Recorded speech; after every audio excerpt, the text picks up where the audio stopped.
All right, so as I had just explained, over 100,000 of the Cherokee were forced west. 20% died during this removal.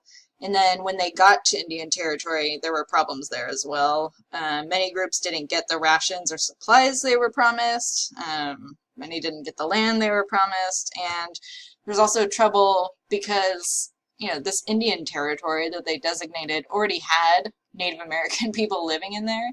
So they also put them in a place where they had trouble with different plains groups. So some Americans were against this relocation, mostly in New England, but not because they cared about what was happening to Native Americans, but because they saw that as a danger to everybody's property rights. If they can force people to move somewhere, what's saying they can't force white people to move somewhere? And one person who was opposed to removal for this reason was Davy Crockett. Davy Crockett lost his seat in Congress because he opposed Jackson's policy here. And when he lost his seat, he said, "You can all go to hell, and I'm going to Texas." And so he went to Texas, and that was in 1835. He eventually ended up dying in Texas, defending the Alamo, which we'll get to in a couple weeks. Actually, maybe next week.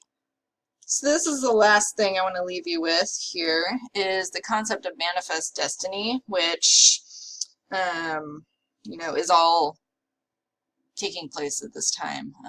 The concept that the United States gets to push all the way across the continent to the west. And this is seen as like the divine mission, dated back to Puritans and freedom of religion, freedom from monarchy. It all tied into this being, the noble cause, and that these people deserved to push everyone else out of the way and have this continent for themselves.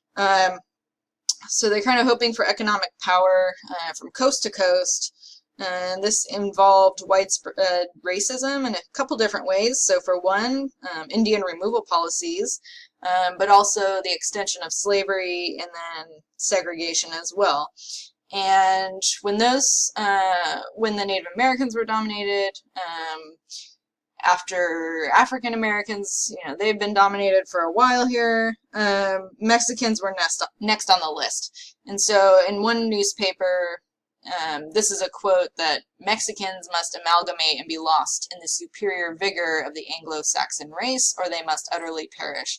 And that sounds a lot like the language that Andrew Jackson was using when he referred to Native American nations. And we're going to stop here this week. I normally would go over this painting, but I want you guys to do that in some of your assignments today, or this week. So there's a lot of good symbolism here, and we'll discuss this next time.